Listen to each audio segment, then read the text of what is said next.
Live from the end of the Metropolitan line, this is The Breakfast Show with Tabitha McIntosh. Good morning. It's Tuesday. It's the summer holidays. This is The Breakfast Show. I'm Tabitha McIntosh. And coming up, I'll be talking to Adam Boxer about all the things that make edu-Twitter fight. Trav versus Prog, high control discipline systems, constructivist learning, teach like a champion, whether or not all these wars are just a bit made up. Live from the end of the Metropolitan line, this is The Breakfast Show with Tabitha McIntosh. Tune in live at ttradio.org, or to join in the conversation, download the Podbean app and search Teachers Talk Radio. Follow the hashtag TTRadio. Tune in, talk it out with Teachers Talk Radio.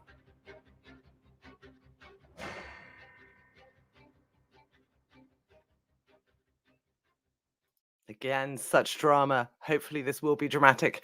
Tom has put a message in already saying, ask Adam about the time he hosted his own Teachers Talk radio show. Intriguing. I will. Right, Adam is joining us at 9:30 when he's dropped his small off at childcare. So before then, I'll be wittering, playing the news, words from our excellent sponsors, but also sketching some of the narrative of the history of the last 50 years of education. It's a contested narrative. A lot of it's very valid. Some of it, personally, I feel is a bit over-egged. But arguing about the facts is kind of what we like to do as teachers. So that's what we'll be doing. The increasingly dominant argument in the introduction of edu books in what's sort of cartoonishly called the trad side of teaching is that we've been in this catastrophic educational decline since the Plowden Report of 1967. But everyone is actually much more thoughtful than that, much more sensitive than that to various shifts in historical context. So we'll be looking at all those sorts of things, including some people who made enormous changes in the way Ofsted was looking for things. It's a narrative with which huge amounts of us are familiar already, but presumably some of us aren't. And that's why Adam and I are here today. But I thought I'd actually start by talking about the importance of dialogue genuinely. A lot of you, if you are familiar with the sort of personalities on edu-Twitter, would not necessarily think that Adam and I talk to each other. But in fact, we DM on a regular basis, mostly to send each other resources that we hate, but we're not going to say that on main because we believe in civility. So that's an example of dialogue, of finding things you have in common, even if it's, I despise this poster. What did you think? I too despise that poster. Fabulous. Let's get on with our lives and argue politely occasionally. So, of course, the Twitter phenomenon that's currently grabbing the nation, Matt is saying, is a hashtag Badger Ed. So I thought, because people continually ask what Badger Ed is, just a quick sketch is that it's essentially people who don't want to have arguments, but also do want to have arguments. A lot of us are really quite fighty, but at the end of the day, would rather be talking than blocking, screenshotting, reporting. Some people have a terrible habit of calling up schools and filing reports based on arguments they had on Twitter. Those people are bad human beings. Don't be like them. So if you enjoy discussing nerd things, if you enjoy making mum jokes, especially about Nick Wood's mum, who's notorious for the level of mum jokes she attracts, I can only blame him for being a terrible son, or mum jokes about my own mother, you are more than welcome to make. If you enjoy science fiction, if you enjoy Warhammer, if you enjoy crochet, if you enjoy being a teacher online who's not just there to argue, then by all means, join in any conversation around hashtag Badger Ed. We're turning into a force to be reckoned with. An actual real life publisher gave us 25% off their books the other day. It's amazing. Get in at the bottom before we start getting gifted with government contracts, become deeply unfashionable, and everyone declares war on us like they have done on Oak National. Oak National is one of the things we're going to be talking about. Adam obviously has been involved in that. That's caused an awful lot of controversy, some of it good faith, some of it bad faith. We'll be discussing why it is that people get drawn into emotional arguments that don't necessarily have anything to do with the quality of what's being discussed or at hand. But I'm going to now start with our sort of amateur history of the last 50 years. Yeah, exactly. Tom is saying, how about we have set National Academy? Well, one of the things that's beautiful about the Badger set, and Nick Wood, last seen having his mother insulted by me 2 minutes ago, made an excellent point yesterday that we all have very, very different educational philosophies, potentially very different political philosophies, but we all find ways to talk because fundamentally that's the most important thing. And that's the way we can make progress happen. Huge discussion sprawling all over Edu Twitter in the last couple of days about the Michaela School, as it so often does. And again, most of those conversations just become emotional. Nick has just joined us to say he's here now. What's that about my mum? Why, Nick, I was saying that your mother is something that brings Edu Twitter together. She's at the heart of Badger Ed. And that's a great thing. You should be really proud of the way she unites us all. Uh, Hashtag fashion teacher. I've never seen anyone with a more glorious collection of outfits than he has. Anyone joining us now, again, Adam will be here at 9:30. So until then, my potted history, I'm going to try and be fair, but also mention the cartoonish versions on either side. So perhaps the most conservative version of this narrative of educational decline is exemplified in Robert Peel's book, Progressively Worse, from 2014, which an awful lot of people read, had a big sort of cultural impact, very much aligned itself with this story, whilst also being more nuanced than you might expect if you're just going to do a caricatured version. So, once upon a time, this version goes, education in Britain meant something to all children. Up until 1967 and the Plowden Report, education in Britain was meaningful. Except, of course, the man is not speaking in bad faith and he's not dumb. So, simultaneously, he's more than aware that education before the 67 Plowden Report was not fit for purpose in this country. To, as he says, to claim that education took a wrong turn during the 1960s is not to imply that schools were previously traveling in the right direction. Just a little bit about that right direction. Let's remember that until 1918, what public school was available, you had to leave at 12 unless you were of a more elite upper middle class status. That changed to 15 in 1947 and only to 16 in 1972. So when we're talking about caricaturishly traditional modes of teaching in classroom, they really were only available for a very small minority of children. In 1950, only 30% of 15-year-olds were in school in this country.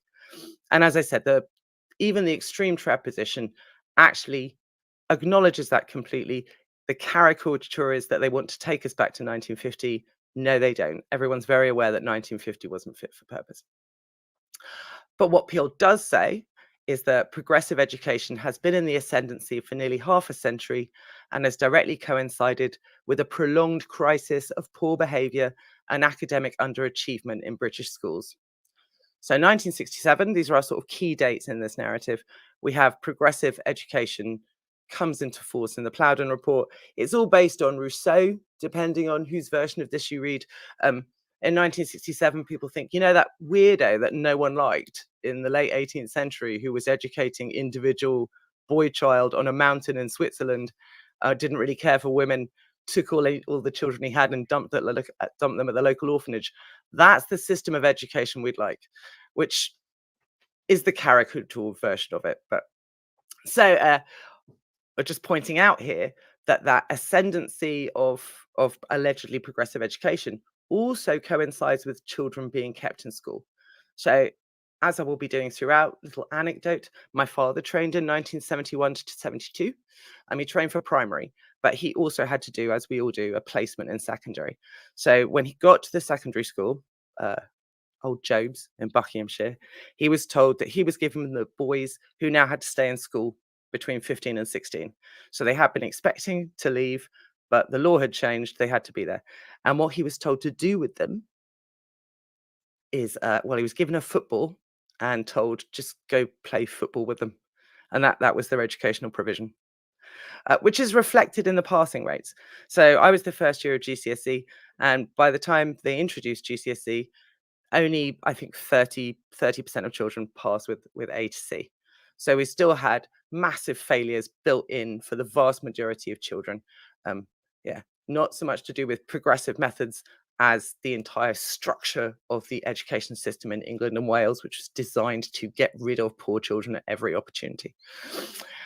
Uh, yeah, so I think Adam and I have already back and forth about this, but if we look at the rate of passing children leaving school with qualifications between 1950 and the present, we've gone from 20% to 80 something percent, which is not to say that it's acceptable that 18% of children leave school at 18 with no viable qualifications of any kind. But it's certainly more than the 80% who did in 1950. So the next part of the story is the tricky part, really, which is just how progressive were teaching methods after Plowden. Because in order for this narrative to make sense, everyone in the 1970s and the 1980s must have then shifted to child-centered discovery learning that emphasized skills over knowledge, that sort of business. So at that point, you get another story from me, which is about my year 10 history class, which I started in 1986 to 1987 before the teacher retired. And we had a wonderful new teacher enter, teaching us the new and exciting GCSE approach to history. So the O-level approach to history in the second half of the 1980s was Mrs. Ward standing in front of the class. She had an elasticated turban to cover her perpetually unwashed hair. And she reeked of cigarettes. The cigarette smoke smell came off her in a delightful fog of chalk and fags. And we were right next to the Adam wants to call in. Adam, give me a sec. I'm sure you're very excited to start arguing with me, but we have to do the news first. Okay. Yeah, so Mrs. Ward would stand there. And then what she did was she dictated to us for an entire year. So I remember nothing of that period. I remember my friend Catherine and I would sit next to each other and write. And eventually we developed a way to pass the time without just stabbing ourselves in the eyes with biros, which was to write as small as we could. So I ended up, I won this. I ended up writing 20 lines of dictated history notes once in one single line of my exercise book. Other popular moments from Mrs. Ward's teaching of history: get out your crayons, girls. Today we're doing the scramble for Africa. And so we did, draw maps and color them in. And that was very much my education in the 80s. That was a grammar school, but it's not inconsistent with the kind of education being given elsewhere too. Which even Robert Peel, to go back to him in Progressively Worse, acknowledges that most of the school reports done in the late 70s and 80s said that progressive methods weren't being taught, right? So 1978 HMI report into primary education stated that whilst 3/4 of teachers employed a mainly didactic approach, only 1 in 20 relied exclusively on exploratory methods. 1980, so right in there before Mrs. Ward was still lighting her cigarettes. By the way, she used to go off for cigarettes in the middle of the lesson. Just say, "Sorry, girls, I have to get a cough lozenge," and come back, literally still breathing out smoke. So 1980, University of Leicester Oracle, the observational and classroom teaching evaluation. One thing that does seem clear is that progressive teaching, if by this is meant teaching having the characteristics defined by the Plowden report, hardly exists in practice. Always anecdotal, but my father's been a teacher since 1971. My mother trained in the early 90s. The first 5 years of my mother's practice were chalk and talk, standing in front of the blackboard with chalk, talking. And then she started getting a series of, educational interventions, management, top-down fiats, but also training that she very much believed in, which told her that 70% of her class was not accessing the lesson. That when she stood there and did primarily talking with chalk in her hand, most of the kids weren't listening. Now, I can confirm from my history lessons in 1986 to 7 that was very, very true. Mostly we were just counting the number of times Mrs. Ward went out for a cough lozenge, or writing as small as we could, or writing terrible notes to each other, or drawing pictures of our own eyes, or drawing in our hands or anything. But because we were a nice girls' grammar school, we didn't kick off. We weren't, upending tables. However, that was not the case in other places. Now, what Mrs. Ward was doing, the old school chalk and talk, is not direct instruction. And that is one particular caricature that comes from the other side, that somehow people want to return to traditional methods of standing at the front and writing things out in chalk and asking girls to do the scramble for Africa. Right? So it's important that we remember that. No one, including Robert Peel, thinks that we want to go back to this imaginary land of 1950s. But the question is, when then did it become the caricature of the noughties that we all remember or that we've all heard about, that is part of that narrative in every edu book? So I think the kind of generally established thought now, and that can be borne out by looking at Ofsted reports when it was founded and began tweeting things out, HMI before that, is that the obsession with limiting teacher talk really does begin in the 90s. So chalk and talk are out. Whole school training and methods promote more interactive and differentiated lessons. Differentiation by outcome is now completely forbidden. My mother's training in 91 made a huge deal about that. The children producing differently good work. That's a nice euphemism, isn't it? Differently good. Jasmine is saying, why did none of you all remind me this was happening? I feel betrayed. Jasmine, I've posted twice about it this morning on Twitter. It's because you've been in your hashtag Badger Ed notifications. That's the thing with Badger Ed. I'm telling you all to join in and talk constructively and talk nonsense and insult Nick's mum and all the other things that make life great. But if you do get involved, it's a bit like being a rock star or going viral. Notifications will overwhelm your Twitter system. Differentiation by outcome is out, and now we have these obsessive differentiations, which rise to a peak, obviously, as we all know, in the noughties, when suddenly people are having to write out, tiered learning objectives. It's taking up valuable parts of the lesson. Then everything's differentiated. Everything's supposed to be like primary, so you've got tables with different resources. Some of them, my mother says, she's remembering one particularly appalling phase at her school where in English each of the tables was required to be reading a different book, scaffolded and differentiated by alleged level that they're on. It is also true, or is it true, that people were actually not doing this? Because this is one of the big contentious things we get into on Edu Twitter. Someone like me will very snarkily say, no one was doing this. And then other people say, well, yeah, actually, I was doing that. I was trained to do that. Why wouldn't I do that? Well, was I supposed to listen to the lecturers, listen to my school management, and then just go do something else? I'd have been fired. And that's completely true, as is also completely true that Ofsted was looking for it. So that's a narrative. If you're not familiar with the history of what happened there, you have an increasing number of very influential bloggers, especially Old Andrew, Daisy Christodoulou, David Didow, all of those people who are increasingly questioning the excesses of discovery learning. And that goes into 2013 reconsideration of what Ofsted's looking for, at which point Ofsted gaslights the entire teaching profession and says, oh no, we never wanted any of that. We didn't mean that. It was all lies. We don't think teach talk is bad. We don't insist that you be a guide on the side. We always wanted you to do whatever you want. And there's a lovely scandal that happens in 2014 where they're literally rewriting their own reports to take out that language and reinforce their own narrative.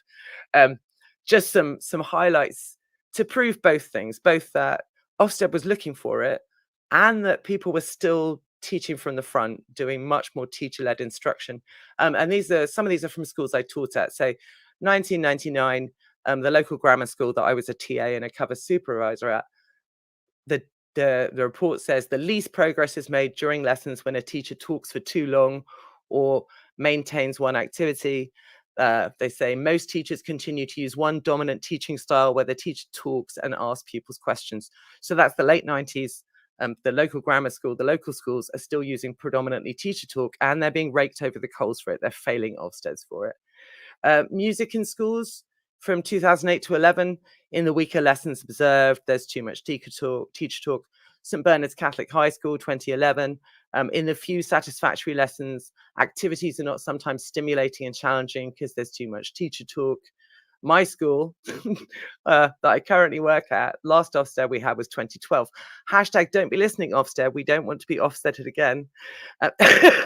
Jasmine's pointing out that she's quoting from an inspector calls here. Well, you inspected me all right. You were our inspector all along. Yeah.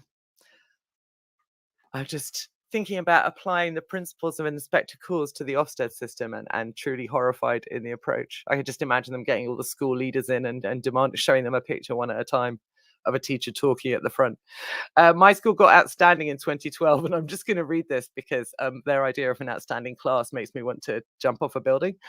For example, in a year 13 drama class, students developed a rap explaining how marks were awarded in the examination. Why? You just tell them how marks are awarded in the examination, and then they go, oh, okay, that's how they're awarded. But no, they learn better with a rap, and wait, kids, because it gets better. Their work was further challenged by requiring them to perform the rap as characters from Dr. Faustus, offering opportunities for consolidation, cooperation, and cross-curricular work. Right? So that's the outstanding lesson, which again, I would rather die than teach. However, they say, in a very small minority of lessons where learning was satisfactory, teacher talk dominated the lesson, so the opportunities for students to actively participate were missed. So, two things, two narratives are simultaneously true. And this is what Ofsted's looking for. This is what senior management wants you to be able to accomplish in lessons, because if you get inspected, you need to do this. But also, when not being inspected, people are returning to teacher talk. And maybe those people are people who were teaching before this happened. Yeah. Point there being made by, don't know how to pronounce your name, but I'm sure it's great. T.A. Oberst or Dowburst. As Miss Snuffy says, Ofsted is the problem. Absolutely. So people with whom I'm not politically aligned, who I frequently get in fights with or about, are absolutely right about enormous numbers of things, which is that the problem is the inspection system. Whatever the inspection system is promoting will get rigorously and viciously enforced in schools, because that's the nature of, if you have an assessment regime that wants that, that's what will happen. But again, the question is, were some people always doing something else? Because that's a particularly infuriating narrative that I know Adam finds particularly irritating, is people like me going, oh no, I never did that. I never did that. I was always just standing at the front, talking and telling people to read, annotate, and analyze books. I never made diamond nines and had them run around the room and look at posters and discover poetry out in the corridor and stuff. I'm smarter than that. I'm snottier than that. And it is a really elitist narrative. The suggestion is that I think, as Zoe Enser was saying yesterday, that somehow you're stupid if you did these things, that you should have been superior, you should have questioned more. And as I think Matt said yesterday, Matt, who's with us now, that the idea that you should question your entire university authorities and school establishment in order to, as a young teacher or a new teacher, just claim that you happen to know best is ridiculous. No, absolutely ridiculous. One of my mother's colleagues retired. She wants him to come on here, but I don't know, he might be too huge a force of personality. And in his retirement speech, he stood in the staff room and went through all the things he'd never done in lessons. It's like, I've never done assessment objectives. I've never written up differentiated, assessment objectives. I've never differentiated for learning. I've never done this. I've never done that. I've never did activities. I've never done any of these things. And I've always just taught, and it's been great. And my kids did well. Thank you. Goodbye. I'm out. Mic drop, which apparently made senior management very, very upset. Her school salutary in this respect, in that they were under enormous pressure because they'd failed their Ofsted. And when schools failed Ofsteds, that the pressure to meet Ofsted criteria gets greater and greater and greater. Tom is saying, I did sit through some of my NQT training sessions and think, what is this rubbish? But obviously didn't say anything out loud to anyone. Matt saying the same thing. Right. And Jasmine saying, you can't always question everything when and if you don't hold power. And power is the thing that gets left out of this on the regular. People talk about ideology or social forces, but they really don't recognize the fact that if Ofsted has all the power, if the DfE has all the power, and if they're asking for something, then you literally don't have that power. You're risking your job by doing something else. Matt saying, I royally peed off a guy delivering training by letting my face know my opinion. Yeah, Matt, I did that once. I was working at PricewaterhouseCoopers, not in a fancy capitalist way, I hasten to add, #still sound. But I was designing computer-based training, which was the future of education back in the late 90s. And we went to this training session where a man confidently explained to us that people only learn 10% of what they read and then 40% of what they listen to. I totally made up percentages. And I put my hand up and I was like, yeah, where are you getting this information? What's the scientific basis for any of this? He did not like me. I did not progress well in that company. Yeah, I learn most of what I read, not by teaching. Okay, let's see. Before we go to the news and get Adam on, I'm just looking for. Oh yeah, so the absolute excesses of talkless teaching. I just found some beautiful examples. You were told that in 2019. The thing about Tom is saying that even in 2019, these statistics from nowhere are coming out. The statistics from nowhere, the model from nowhere that I'm also really fond of and that I questioned during my training, and again did not go down well, was Bloom's taxonomy. I was like, wait a minute, who is Bloom, and when did he write this? And my PGC instructors didn't know, so I went and looked it up. And of course, Bloom says my favorite line is sort of attributed to him rather than in his writing, but it's properly footnoted.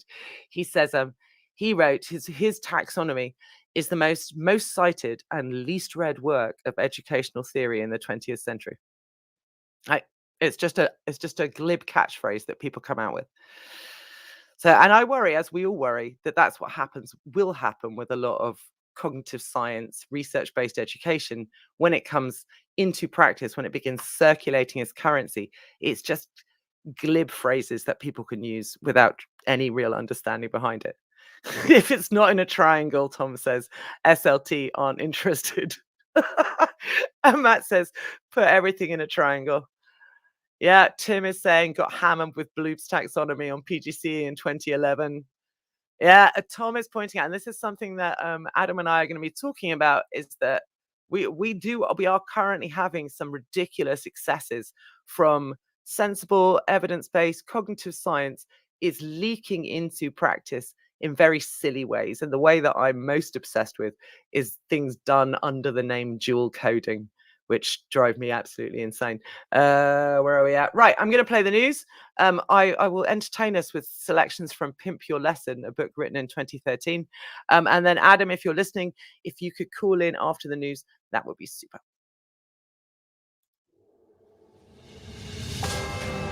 This is Teachers Talk Radio, and this is Teachers Talk Radio News.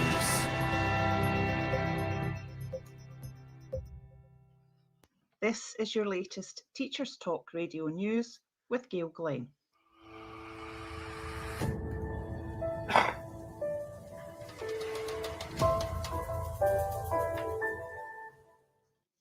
In Edinburgh, St Andrew's Fox Covert Roman Catholic Primary School has been awarded the National Learning Outside the Classroom Mark Gold status. The mark was awarded by the Council for Learning Outside the Classroom and the National Voice for Teaching Beyond the Classroom, which is known to contribute to raising attainment and improving pupil and staff well-being. Rebecca Favier, head teacher at St Andrews, said, "Being awarded the gold mark is a tremendous achievement for all the staff and pupils. That we are the first school in Scotland to achieve this makes it even more special. It shows that we are providing our pupils with potentially life-changing opportunities to learn in meaningful contexts." Dr. Anne Hunt, Chief Executive of the Council for Learning Outside the Classroom, said, "Learning outside the classroom has many proven educational benefits, as well as providing some of the most valuable and memorable experiences in a child's school life."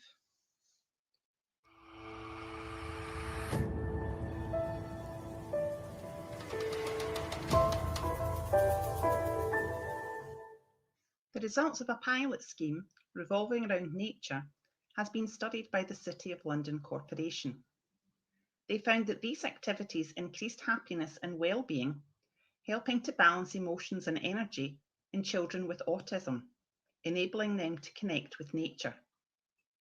It was also found to prompt them to demonstrate knowledge, improving communication and social interaction with adults and their peers, enhancing their ability to do tasks independently and increasing their confidence to try new things. Oliver Sells of the City of London Corporation said, "Being outdoors has huge benefits to our mental and physical health, and this work shows how it can also benefit the skills development of children, particularly children with autism, providing different learning mechanisms to improve different skill sets. I hope our work will support the development of other similar activities. This has been your daily education news briefing.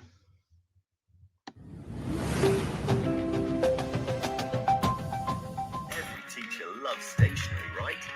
Imagine getting a selection of fun, beautiful, and unique stationery items designed and selected especially for teachers, delivered through your door every month. You need to check out teacherslovestationery.club. I'm always so excited when the box arrives. It's such a treat. My Teachers Love Stationery Club box is just a little treat to myself every month. It's always full of delightful and surprising items, including some really good quality stationery brands like Faber-Castell and Stabilo. And because you never know what you're going to get, it makes it even more fun and special when you get it. It feels really great to be supporting a family business that's run by real teachers. I can't help feeling like they just know what I'm going to enjoy using stationery-wise better than I do myself. Visit teacherslovestationery.club and enter the code TT Radio when you buy your first stationery box to save £2 today. teacherslovestationery.club.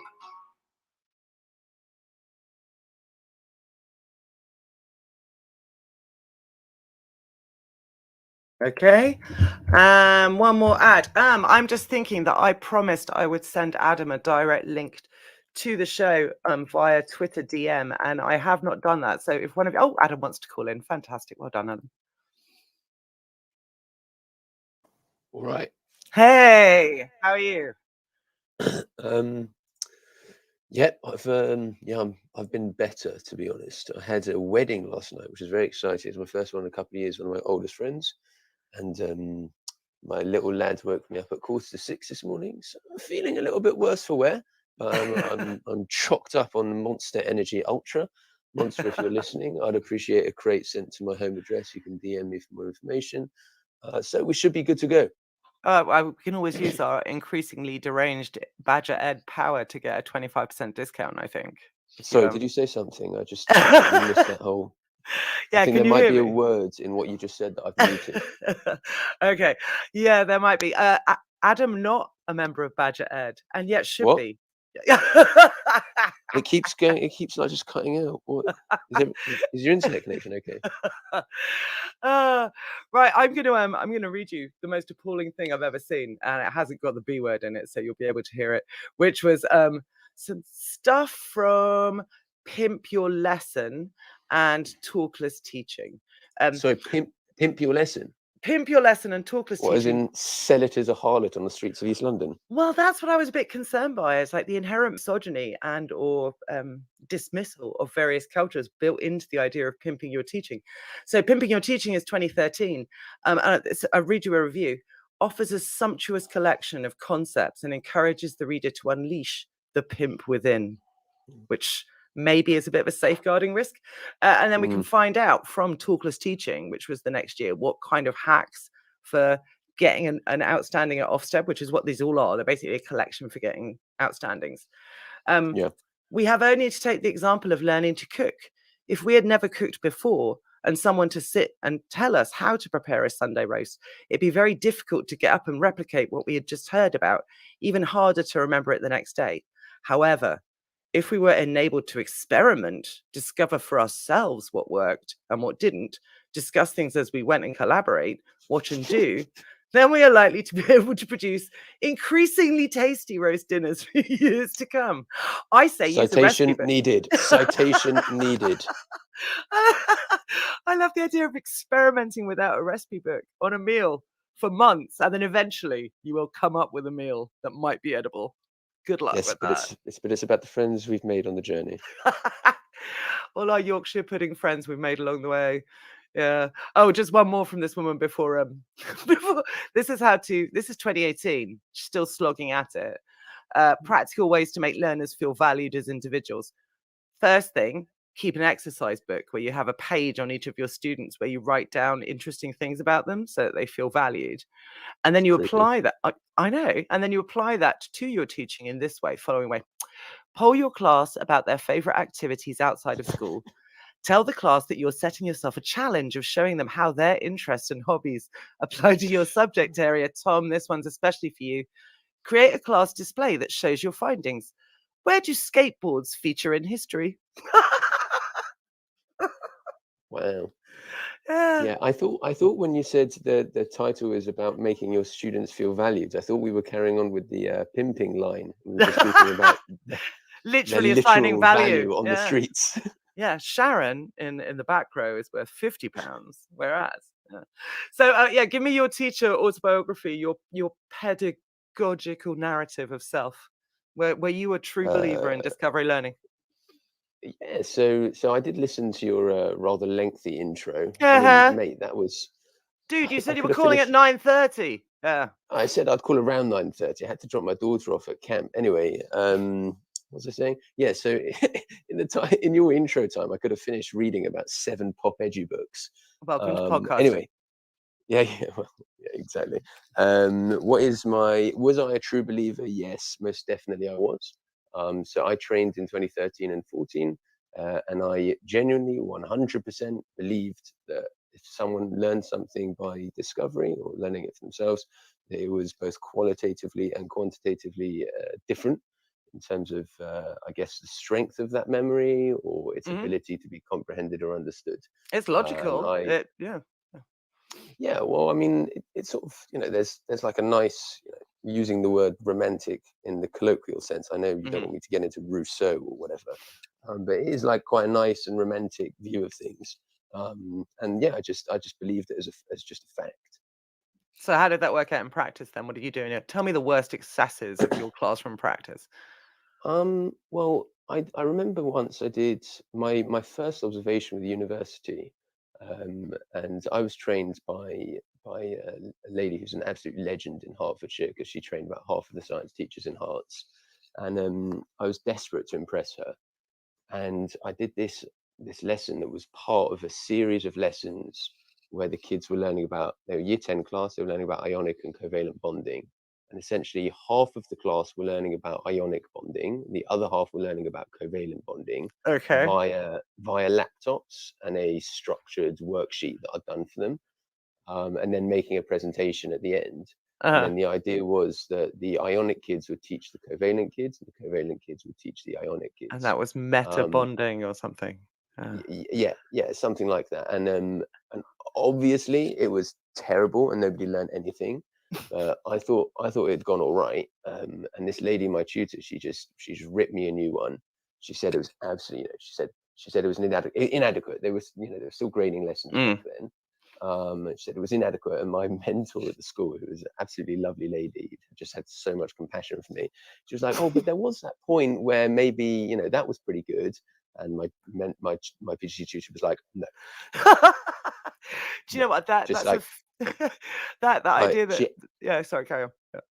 Yeah, sorry. So she basically just absolutely savaged me, and I was like well upset. I was like a bit of an emotional state. But she was absolutely right to do so because it was total nonsense.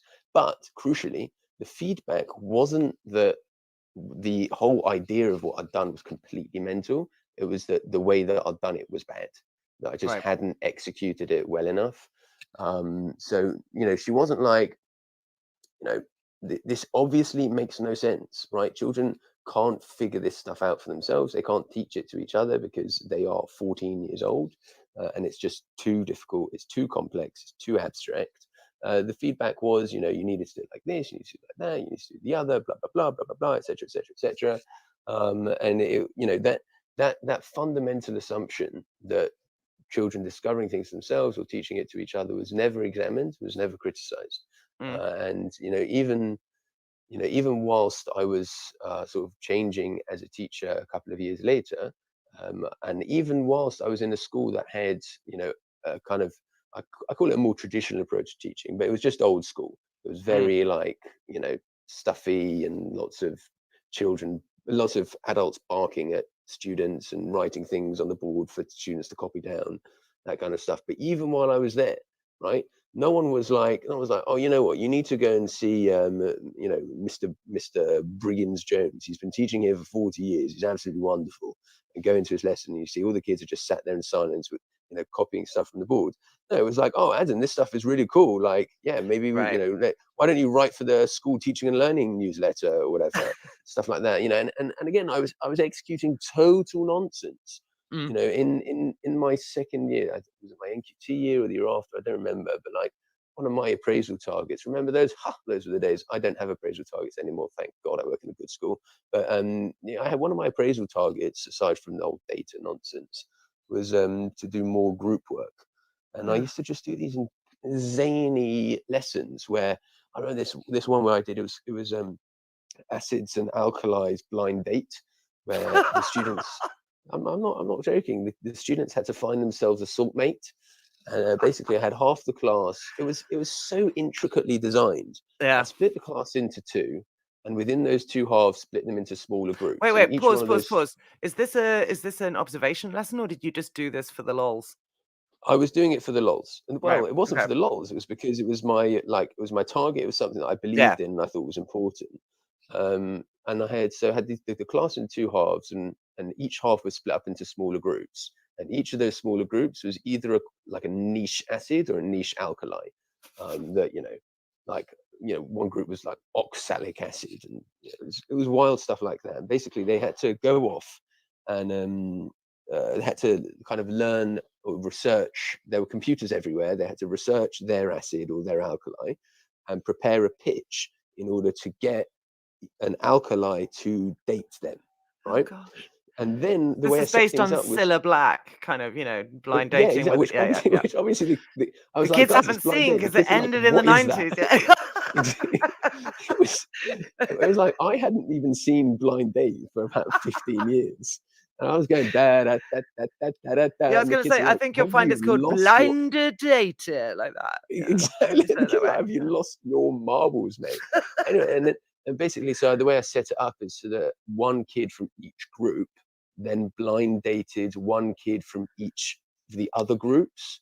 So I'm confused just listening to this. It was done in two halves. So like each acid kid dated one alkali kid, but each alkali kid dated one of each of the acids. And then at the end, they had to like pair up into salt mates, and whoever convinced them that theirs was the best acid or whatever. But it was basically just like, it turned into a total popularity contest. And like, all the alkalis picked this one kid as their acid, who was like, he had that like long hair that had been like straightened at the front in the one direction. The Bieber hair, where they only have like an inch of face showing. Exactly. And I was like, and I was like, okay, right, that's great. Like, based on what? Why do you choose him as the acid? They're like, oh, he's really acidic. He's really fit. Yeah. But well, pretty much. But even then, I wasn't like, this is total nonsense. It was like, oh, I'm getting somewhere, and it was just, like I wasted those kids' time. Literally, like it was just a waste of their time. There was no point doing it. Let me just give you some. There's been lots of comments. Everyone's very amused by this. But Matt says, "What was the point?" with 2 question marks. What were you actually supposed to be teaching them here? I've got no idea.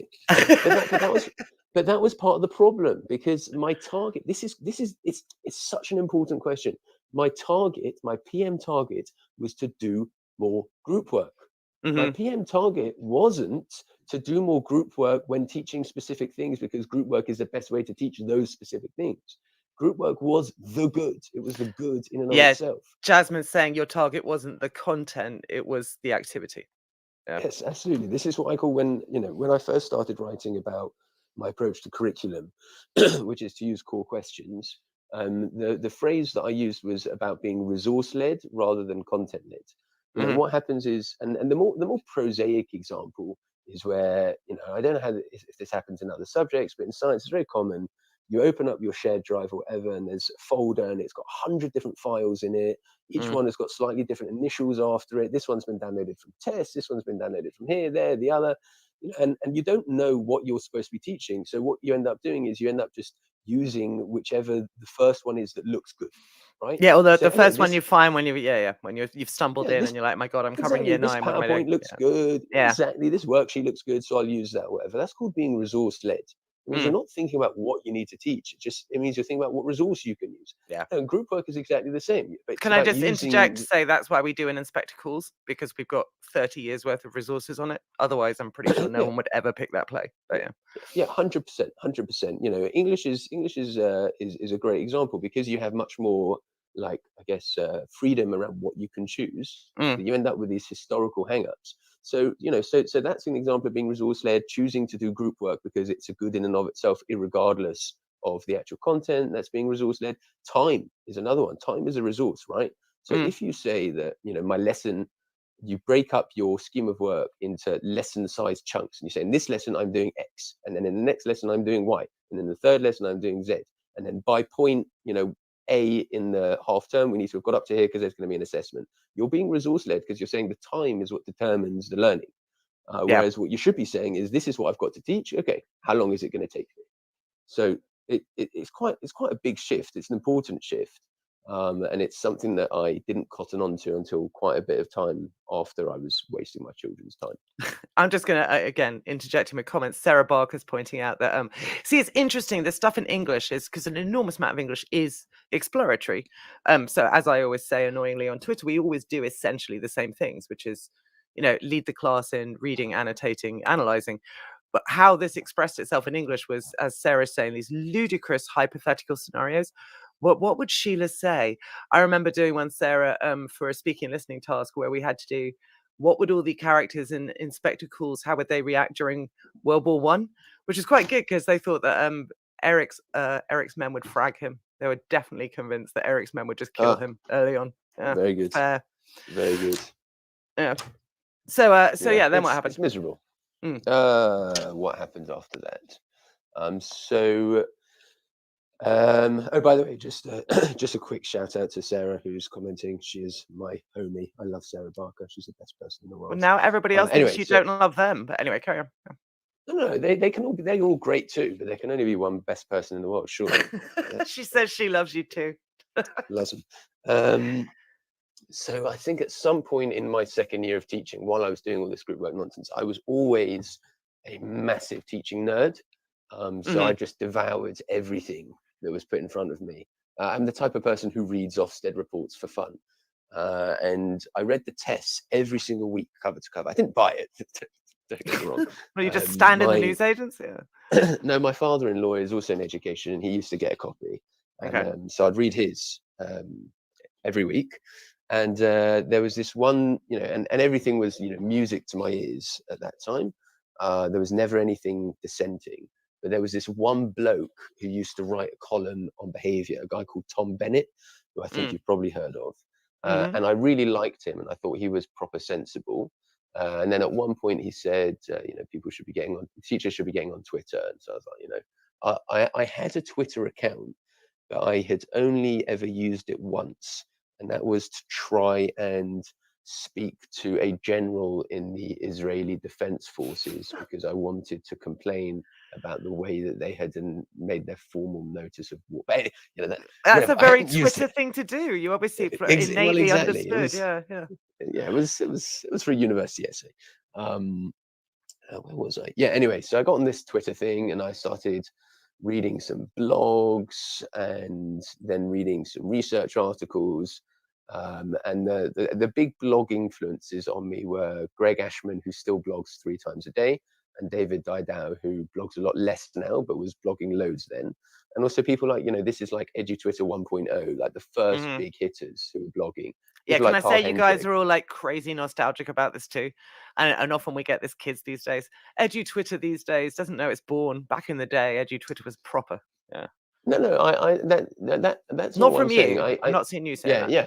Well, you're right. That is something that crops up. I think it's important to note that like EduTwitter at the moment is a really great place. It's still great, but I would say the blogging back then was better, and I include my own output in this. You know, I haven't blogged much this year, but I still blogged more recently than those guys do.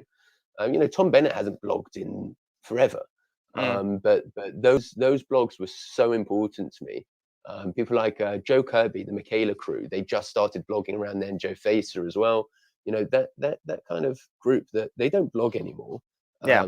But they're brilliant, and that stuff was really good. So even though the Twitter sphere is still hardcore and heavy and going well, I think the blogosphere is missing something by not having those initial like exploratory, hang on guys, why don't we try it like this type thing? Because like, why would you repeat a blog, right? Like Carl Hendrick, who wrote a blog about engagement not being a proxy for learning, like changed my world, right? Mhm. But he's not going to repeat that blog because Mike that's not Hill how is blogs saying, work. and it's an interesting point here. Mike Hill is saying that John Catt killed the blogosphere, which is funny. So yeah, nice. I like to make jokes about John Catt, even though it's palpably a good thing in the world. But at the same time, one of the things you're looking at with that generation of bloggers is that they're the institution now, right? You know, like Tom Bennett, lowly blogger, is now the Caesar of all behavior in the country. People are now publishing books instead of blogs. Yeah, I think to an extent that's right, and I think one of our commenters, Jasmine, was discussing this online recently, that a lot of the books that are being published could be blogs, and I have a lot of sympathy with that. But as someone who's basically paused his blogging output to write books, I'm sort of I've got a bit of a horse in this particular race. I would argue that there are things you can do with a book that you can't do with a blog. So the interesting thing is, whenever I used to do blog series, so 3 blogs on explanations or 6 blogs on retrieval practice or whatever, the first one would always get loads of hits, and then by the time you got to the last one, you're looking at 5 to 10% in terms of the traffic it's getting. I don't know why that is, to be honest. I don't care all that much. But if someone gets a book, right, unless it sits there completely unread, if your book is good, most people who are reading an edu-book will start it at the beginning and they'll finish it at the end. Whereas that doesn't seem to happen all that much with the blog. So, it is slightly different. And, the way you can communicate in a book, the gravitas that it gets, like, no one's going to put a blog on an initial teacher training reading list. But a book is a different story.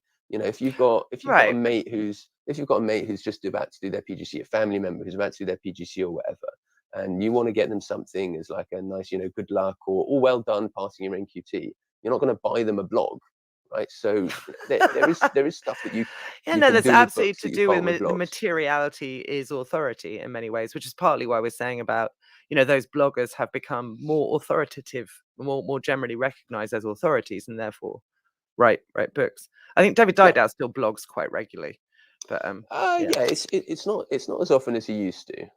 But he's also writing, and he was writing books back then as well. That's true. David's been writing books throughout, including a perfect Ofsted English lesson.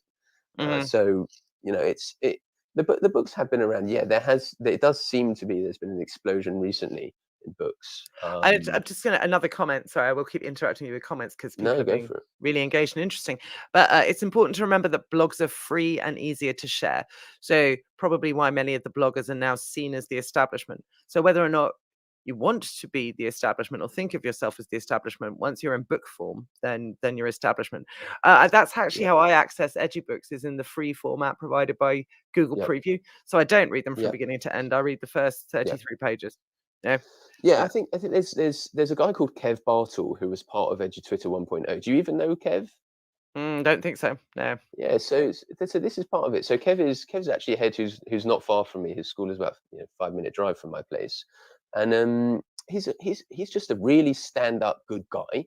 And he would definitely not characterize himself as a trad, but his blogs were brilliant back in the day. He's not done for a long time.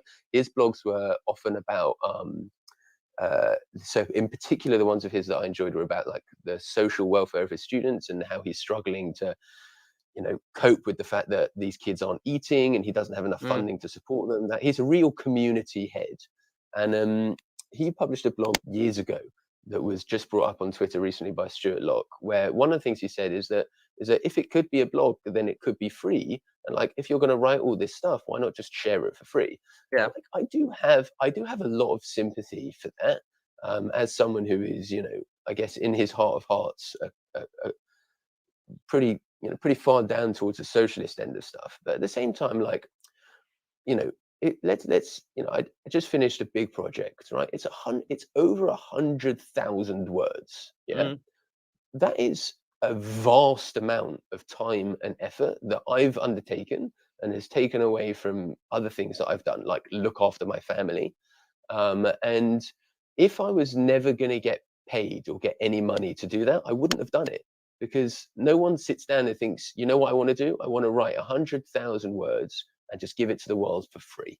You know, I guess maybe there are some people that do that, but Well, I no, don't. do you know what those people are called? They're called academics. Like, you know, you don't get But they have paid a to write your salary. But books. they have a salary. They do have salaries, but Academics. and I think that goes back to I've seen a lot of sort of very, what's the word, utopian anarchist thinkers wanting to think knowledge should be free, in that kind of classic libertarian and anarchist position from the early web. But the same thing with academia, that because it's tied to institutions, because it's tied to funding sources, somehow it's constrained by that. And certainly it's true, there's gatekeeping all over the place. But it is nevertheless true that knowledge is labor. Producing knowledge, doing work is work, it's labor. And that the idea that it should be uncompensated is problematic, I think. And Yeah, also quite right. therefore, Look, you know. I'm not in the business of fleecing anyone, and it's interesting because you know, for your listeners and the wider world's benefits, I'm also the co-founder of Carousel Learning. It's a brilliant online learning platform that you should all subscribe to. More details online.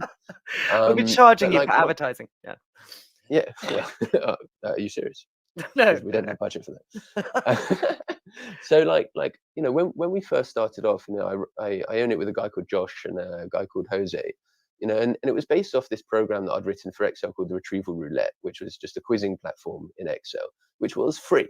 And Josh was like, look, we want to turn this Retrieval Roulette thing into an online platform, but we are going to have to charge people.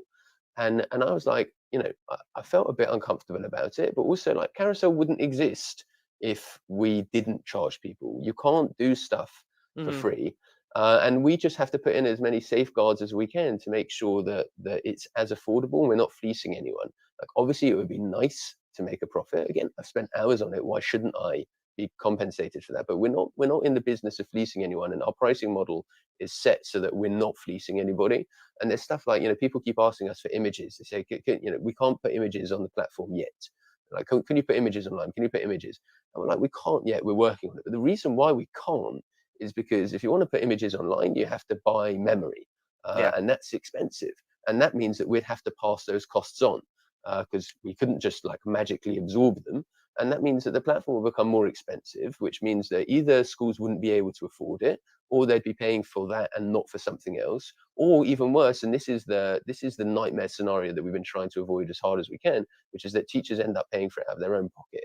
And that's something that we're really keen, you know, to, obviously we can't stop people doing that, but we want to shape the path as much as possible to mean that that doesn't happen. So, you know, it's complicated, and there's like a lot of goodwill that has to be, it's almost like the philosopher king type stuff. You just have to assume that the person who's doing this stuff is doing it from the right place. Right, which is a big assumption, and that probably takes us to some of the more contentious issues, like the endless burning discourse around Oak National, for example, where motives are suspected. You know, there is no philosopher king there. Yeah. But I would point out that, in my opinion, completely unjustifiably. Oh no, I know you. Of course, I know you think that. Anyway. Yeah. What I was going to say something so clever, and I've completely forgotten what it was. So, Of course you were. Of course I have. Yeah. I was too. Do you know that's how Descartes' Discourse on Method begins? I don't know if you're familiar with Discourse on Method. It's very short. It's almost like a John Catt pamphlet type, and it goes, I had written this up properly, but the manuscript burnt. So here's the shorthand version. Like, all right, well, I've only read it in the original French, I'm afraid. So, and I'm not convinced of your translation there. Right. Oh, I know what I was going to say. Right. What is the purpose of all of this? Right. That the fundamental teleology is you're deeply committed to making learning better. Like, let me just phrase all this before you jump in with your brilliance and whatnot.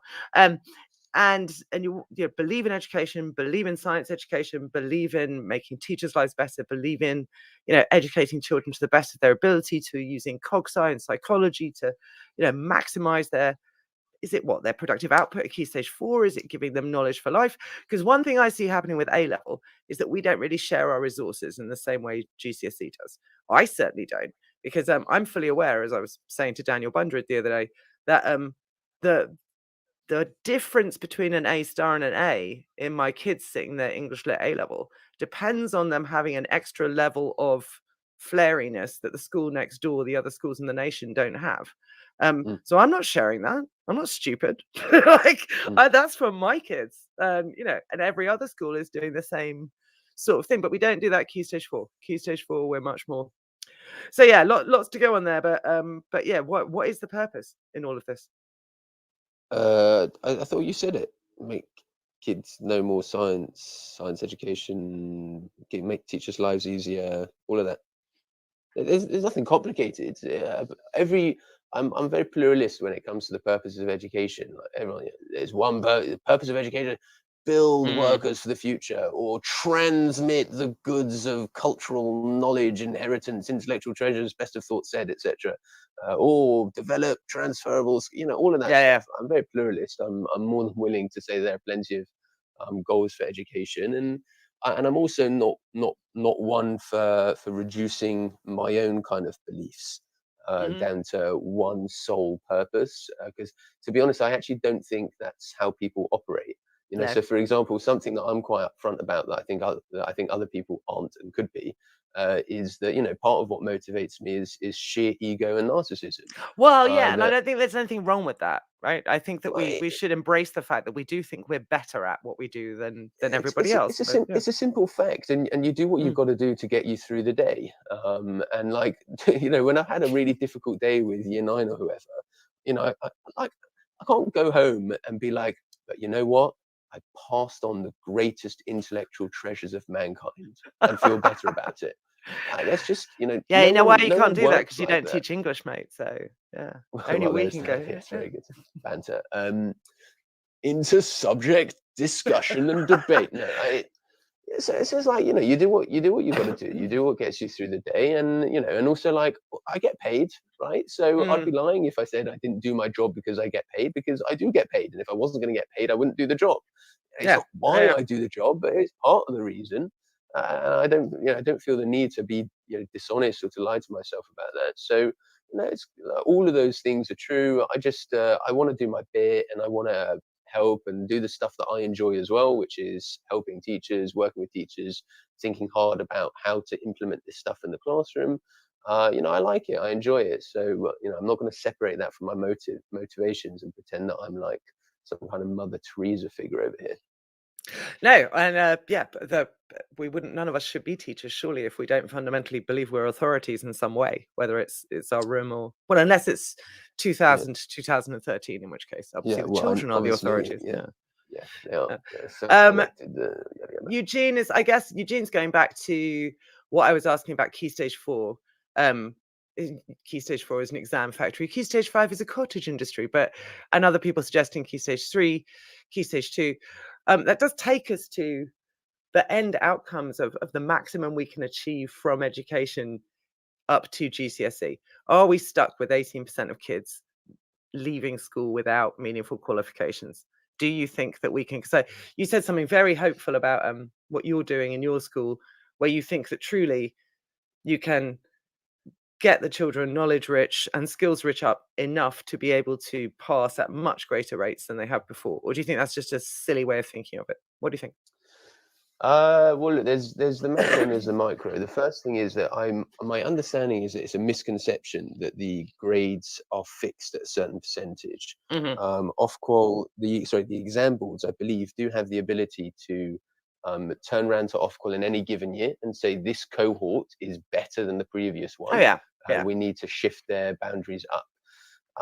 So there is that to start with. Then there's the whole narrative around what is a fail, what is a pass, what is a strong pass, and all of that. And it's complicated as well, because it's not just like all of that. As teachers, we like to think that everything is about us, but a lot of the time, the grading and stuff isn't about us. Yeah. It's about the kids and society, and finding a way to meaningfully sort them to be able to decide what to do with these urchins once they leave our hallowed halls. But do I think that we can do better? Oh yeah, 100%. And I say that as someone who knows that he can do better. I know I get better every year, and I know that my students do better every year as a result of that. And as a department, we get better every year, and our students as a department get better every year. So Wait, do I wait, think there's stuff? I've got two Sorry, go different on. people asking you if the exam boards have ever done that. Well, not yet. I think there's only been one. Right, There's only right. actually Fair. been 1 year worth of exams.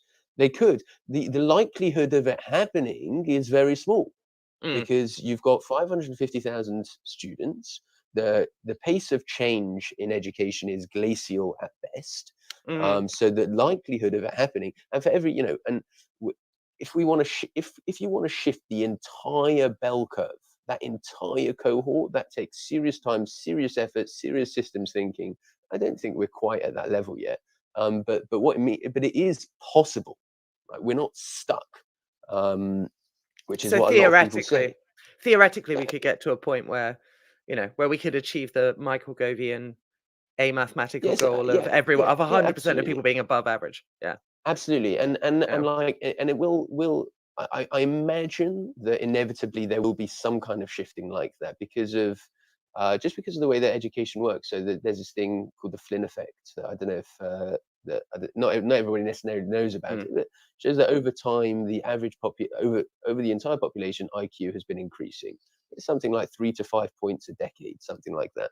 But what that means is that by, almost, not by definition, but almost by necessity, that means that educational outcomes will slowly improve over time. And pretty much every single metric when it comes to young people shows that things get better over time. In the way that, teenage pregnancies are down, teenage smoking is down, teenage alcoholism is down, teenage drug abuse is down, teenage conscientiousness is up. All of that stuff, and those are gradual trends that have taken place over time. Well, and that's where I started with the graph of educational attainment since 1950 has been nothing but positive until the last couple of years when it's flatlined. But Yeah. that was due to, so whatever we may have to say about catastrophic interventions in 1967, in fact, what we've got is an increasingly educated, student population leaving school at 16 to 18. Yeah. Yeah, I think overall, I don't think the effect is as pronounced as the actual outcomes show because of inflation. And that's why, the graph that I pointed to counter to your one was that our scores on international standardized assessments have flatlined, even though A star to C has been skyrocketed since 92 or whatever. So, I think those things do exaggerate the effect, but overall, probably over time, it will get better. And I think, I hope that as a profession we're getting better. I think the new early career framework is better. I think Gove is clearly a total clown. But I think history will judge him a bit more kindly, because a lot of the stuff that I know, I'm I think not a lot sorry. of the I sound stuff like that he I'm brought enjoying in will that, but help. yeah, I Yeah, do think that while it is famously farcical to say that 100% of children can be above average, if you consider improving pass rates, then it can certainly be 50% above the old average. We could yeah, go back and say, definitely, "You're right, mate. That bit wasn't so bad." definitely. We'll Um, we'll just have to see. I am looking at the time and I realize that it's 10 past 10 essentially already. So, talk to me about Teach Like a Champion and why everyone gets so cross about it. What do you think everyone gets so cross about Teach Like a Champion for? Why do people get cross about Teach Like a Champion? Or why do you think people do? Um, I'm curious of your perception of that. I imagine it's something to do with authority.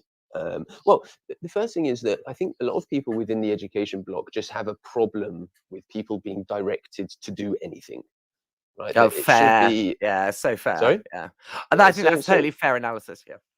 When I trained, it was much, much, much more important for us to explore our own practice and reflect on it than to get feedback, for example. Mhm. So whereas, so when I train people now, I train a lot of teachers now. I'm very, very fortunate that I get to do that. I'll very rarely say to them, go away and write in your reflective log. I don't ask them to keep a diary or a Oh my journal God. and I had to stuff. keep one of those when I trained in 2013, and I just Yeah, would have to write it all on a Friday night or a Sunday yeah. night so I could go over it on Monday. So It's made up just journal reflections for the month. Yeah. Yeah. exactly. It's just a nonsense. But it's not just a tick box nonsense. It shows that you're just not thinking about it right, because Hmm. what you should have been saying is, okay, all of that time that you're spending doing a reflective journal, instead please just ask the best teacher in the school to come and observe you for 10 minutes and give you feedback. Like, why is that not a task on the PGCE? You know, I Yeah. was given a whole load of tasks. I remember standing in the school atrium with a meter ruler stick, trying to talk to kids who were passing about their misconceptions about levers and motors. Okay. I was like a blooming magician there with a hat and the white gloves and stuff. But like, you know, and it was great fun, sure, but all of that time compared to just, you know what, just go speak to Mr. Davis and just say to him, do you mind popping in for 5 minutes at the beginning of the lesson? I'd Yeah. really like some feedback about how I settle the kids at the start. Could you do that for me? Like, don't tell me for a second that wouldn't have been worth more. But if you believe that everything is about the self and about an expression of an individual's identity, and teaching is a unique act that is specific to the individual and their context and their students, and that is a overspill from, again, the romantic notion of the child, and education is about I just drawing out. hashtag counterpoint. A little bit of that is the whole sort of learning to learn, thinking about thinking, metacognition thing, which is still terribly fashionable. It's just, well, Zoe Enser got very mad at me for saying it was the same thing, but I think metacognition is exactly the same thing as learning to learn. And that's still fashionable. And that's fundamentally what they were making us do. Reflect on your teaching, think about thinking, think about student thinking, think about, think. Yeah, there's a lot of that stuff around, and you know, I don't use the term metacognition in my own practice or training, because to be quite honest, I don't understand it.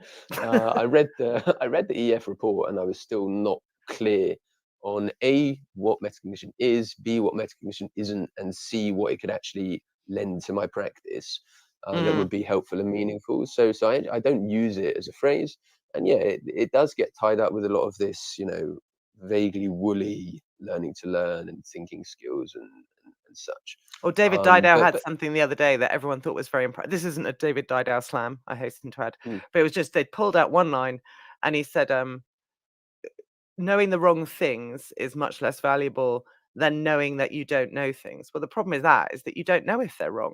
I think we should stop thinking about thinking altogether. It's overrated. Anyway, carry on.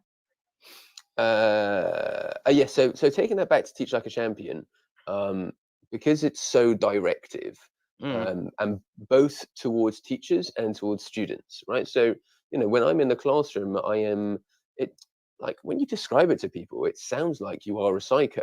I'm like, the way that I arrange my classroom, and like the smallest micro movements, the place that I stand, the way I'm that sorry, I that's my use favorite thing. What's it called? Do you use pastor's perch? Or Pastor's perch, yeah. I do yeah. use Pastor's perch, and it really helps. It makes a big difference. I will just I say use that Pastor's perch. my mother was taught pastor's perch in like the mid-90s, but it was called something else then. Hashtag he didn't Ah, invent it. Hashtag stolen. Anyway, carry on. so to be fair, Lemov is really clear that Pastor's perch was something he noticed in this guy's lesson. So it's not like Pastor said, yeah, this is my thing, and it's not like Doug said that this has never come before. It's something that he noticed this guy doing. Anyway, so but yeah, all of those micro movements and stuff, they're a way for me to shape the path, and they set up a behavioral antecedent that means that I end up not having to get in an argument with a kid. But to a stranger, they're like, you know, they're like, you sound like an insane person. But I guess the way that I think about it is it's a bit like you know, the Greek concept akrasia, where the spirit is willing but the flesh is weak, where you've got something in your head that you know you want to do, but then you just end up not doing it. So I'll give you a great example of this. I think it was Alex Quigley recently did a tweet where he asked, what is the thing that you wish you had done as a teacher or something? And I wrote, when I was leaving my office last night, I looked at my laptop charger, which was plugged in, and I said, I should take that home. And then I said to myself, nah, I probably won't need it. And I was like, I'm going to regret this, and just didn't take it and walked out. And then, lo and behold, my daughter went into isolation, and I didn't have my laptop charger, right? Because you just end up, like, you know what the right thing to do is, you just end up not doing it. So what is the solution to that problem? The solution is not you just need to like have more strength of will and just take the bloody laptop charger home. Like that wasn't the solution. I went onto Amazon Prime and I bought myself a spare laptop charger, which stays at home, right? So it's shaping the path. It means that like I don't have to get into an argument with myself, or I don't have to rely on myself being strong-willed, because I've just circumnavigated the problem. I have really bad eczema, right? And I know that if I don't put my cream on regularly, it's going to get worse. But like if I'm working upstairs and the cream is downstairs, I just end up pushing it off. So I've just got like 7 tubs of cream, so that I've got one everywhere. And it's exactly the same with students. Like you could just say, no, you need to teach students to want to behave better. Or you need to train student teachers to like want to do this more, or to think harder about it. I would much rather just shape the path and say, well, what are the things that I can put in place to mean that I'm not taking that risk anymore. Just comments from people, and I think my problem, I have previously characterized the way Teach Like a Champion reads as like a McDonald's franchise menu. Yeah. So everything's got its own special branded name. It's like going into Starbucks, and there are still British people who refuse to call Starbucks drinks by their official names. I'll have a medium, well, please. I'm glad you mentioned I'm not going to Starbucks, use your words. Because star is one of the techniques in Teach Like a Champion. And I'm just such a defiant arse about that sort of thing. I'm not going to use your special word. I like what you're describing, but like you've branded it. The cold call thing drives me nuts, and I know that people like you like roll your eyes at how much cold call drives people like me nuts. But it really actually has nothing to do with the actual practice being described. It's more about style, I suppose. Yeah, one of the problems with it, says Rich, is it's just too American. So I think I think definitely it's too American, and some of the videos are just totally non-transferable. Even that video, the video where he shows Pastoral doing Pastoral's perch, like it is wild if you watch it. Pastoral is like the exact opposite of an English teacher, of like a British teacher. He's like this huge personality. He is super camp.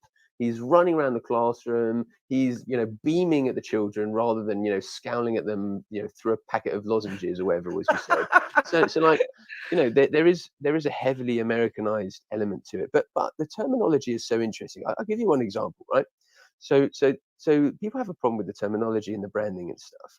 And obviously the easy riposte to that is that giving something a term makes it easier to communicate. And that's obvious because that's what language is, it's how it works. And I'm reminded of the famous story with the Tower of Babel, that these people, they try to build a tower to reach the gods to do war on them.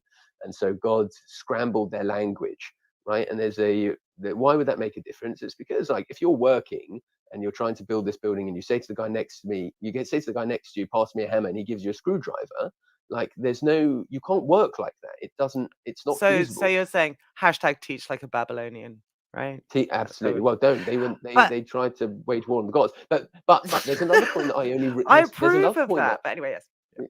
There's another point that I only realized recently, which is that let's say you take a term like formative assessment, right? Or assessment for learning.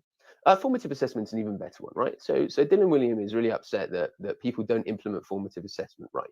And in an article a couple of years ago, he said that the reason why formative assessment hasn't made a difference to educational outcomes is because people haven't done it. And I'm like, partly that's true. Right? Now, you know what? That's what people always say about communism, right? That communism's never truly been tried. Yeah, same thing with trickle-down economics. And if you really get rid of the regulations, all the poor will become rich from the spending of the rich. Mad that. But there's a good reason why trickle-down economics doesn't work, and that's because the people with power want to hold on to it. The reason why I think formative assessment didn't work is because if I found a stranger on the street and I said, what do the words formative assessment mean? They'd be like, I've got no idea. Whereas if I went to a random person on the street and I said, what does the phrase check for understanding mean? Well, they'd be like, well, it's when you check if someone understands something. And already there, that's a term that is less likely to lethally mutate than something else. Wait. Let's go back to because I believe this was one of my earlier public interactions with you, where I was like, I tried to read your blog and I couldn't because it was full of meaningless jargon. Pastor's perch and cold call and do now activities. So you're guilty of exactly what you're talking about. No, that's alienation. That's a different thing. And hang on. I haven't got up to cold call yet because I think that cold call that cold call does have the same vagueness around it, right? I hear people saying, this is cold call, this is cold call, this isn't cold call, and I'm not sure that really does count as cold call. So, for example, if someone cold calls a kid something that that they're never going to know, right? It's not Do you know what? I something you just realised expect we've not defined what cold calling is. We're doing Oh, the yeah, thing we're sorry. talking about. What is cold calling, Adam Well, Boxer? that's part. Okay, so for me, which again is part of the problem, cold calling is a questioning technique that doesn't indicate who you are going to ask until you ask the student. So you ask the question first, and then you pick a name. And the reason for that is because as soon as you say a name, everybody else stops thinking. Right, You want the fair. greatest number of students to be thinking at the same time. But yeah, cold call does have connotations of someone phoning you to sell you a vacuum. Well, or that's whatever. what it means to everybody else in the world. Exactly. Yeah. So is that a good term to use? Well, maybe it's not. But we're always going to have some terms like that. But I think things like metacognition, right? If you think, okay, well, what is metacognition? It's like above thinking. Okay. Or so you're like, okay, well, that really genuinely could mean literally anything. Yeah. So is it a good phrase to use? I'm not convinced it is. So do I use assessment for learning? Well, again, assessment for learning could mean literally anything. Even even when people are like, oh, well, that's a summative assessment. You're like, well, hang on a second. Even a GCSE has something, a message that sends the kid in future, right? So if you get a bad GCSE, you're like, okay, I need to do X next time. So it is still formative in a sense. Like to say that a GCSE isn't a formative experience, getting a GCSE grade isn't a formative experience for a child it's like totally wrong. So the way that we use the language has to be super careful. But I think some phrases are way more open than others. I agree. And so, but therefore I'd say, and I think people have been saying this in the comments, that's why Teach Like a Champion gets all my hackles up, is because I agree that we need meta language. Meta language is incredibly useful, and it should be meaningful and clear and shared so that we can communicate with each other, which when we come back for 5 minutes after the news, we'll be discussing that with what people mean by dual coding, I think, briefly, because that amuses me. But I don't want it to be a bought-in branded American salesman's language. That's what annoys me. I don't want his words. But that's an aesthetic argument. Is it, or is it actually a deep capitalist critique of the capitalist structure of edu economics? I mean, it's an aesthetic argument, but yeah. I guess you could put it that way, but that's a bit highfalutin for me. Look, if people don't like it because they just don't like the way it feels, I get that. I don't have a problem with that. I do have a problem with when people dislike it because they say it's carceral or because it's obsessed with power and authority, and we should be letting the kids do everything for themselves and the teachers That's a work different conversation altogether. Yeah. Exactly. So look, right, Adam, stop. Yeah, oh, sorry. I need to play the news, or I've broken all the rules, and Tom Rogers will beat me because he's carceral. He's so carceral. Right. So carceral. This is Teachers Talk Radio, and this is Teachers Talk Radio News.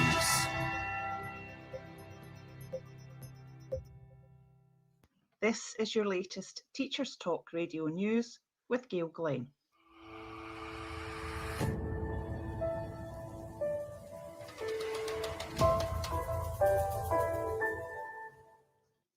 In Edinburgh, St Andrew's Fox Covert Roman Catholic Primary School has been awarded the National Learning Outside the Classroom mark Gold status. The mark was awarded by the Council for Learning Outside the Classroom and the National Voice for Teaching Beyond the Classroom, which is known to contribute to raising attainment and improving pupil and staff well-being. Rebecca Favier, head teacher at St Andrews, said, "Being awarded the gold mark is a tremendous achievement for all the staff and pupils. That we are the first school in Scotland to achieve this makes it even more special. It shows that we are providing our pupils with potentially life-changing opportunities to learn in meaningful contexts." Dr. Anne Hunt, Chief Executive of the Council for Learning Outside the Classroom, said, "Learning outside the classroom has many proven educational benefits, as well as providing some of the most valuable and memorable experiences in a child's school life."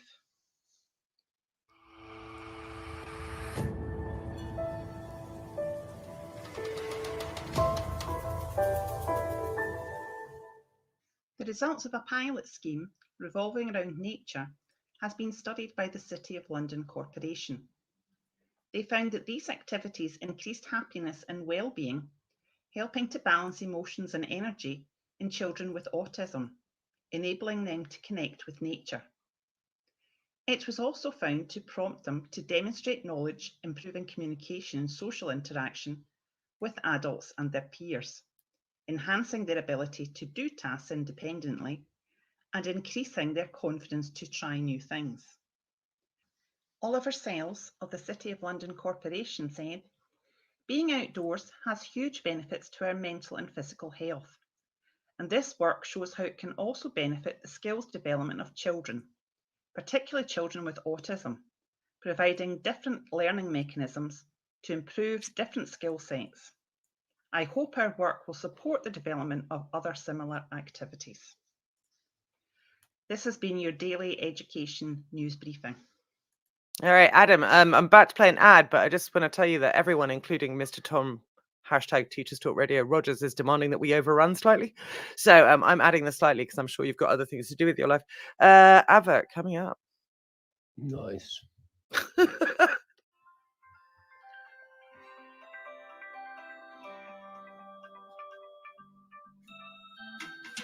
Creative Resources, made for teachers by teachers. At Creative Resources, we've been rethinking what a classroom can be. We've created a huge range of more than 2,500 original and exciting resources that span across more than 15 different subject areas. Whether you're looking for primary or secondary level resources, careers options, PSHE, arts or humanities, Creative Resources have the resources for you.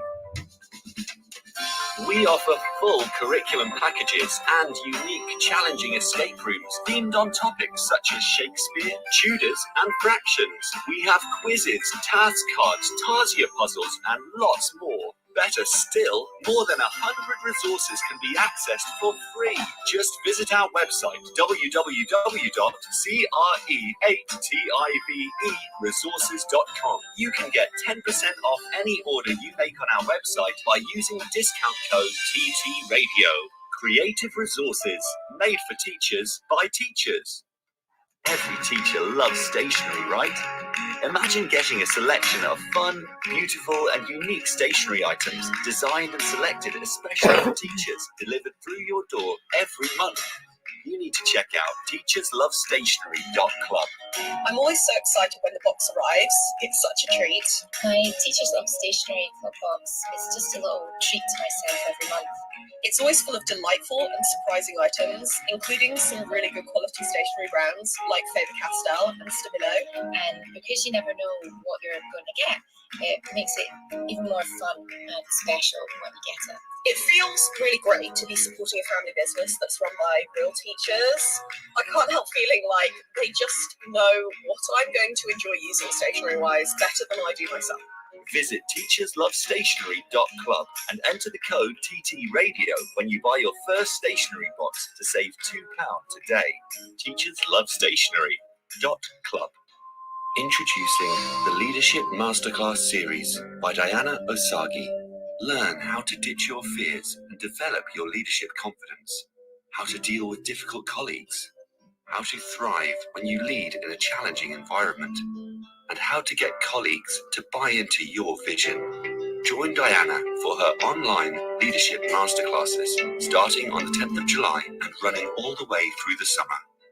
These sessions are the perfect way to prepare and refresh for the next academic year and beyond. Book your place at courageousleadership.co.uk/events now. The first 50 leaders to sign up get an additional free mini coaching session with Diana herself. Don't miss this. Courageous Leadership Masterclasses at courageousleadership.co.uk/events. The first 50 Oh, leaders sorry. to No, sign we're up- not listening to that again. And we're back. Hello. Sorry about that. I hope you feel inspired to be a courageous leader and potentially be masterclassed into compliance. Yes. Something like that. Where were we before the news broke?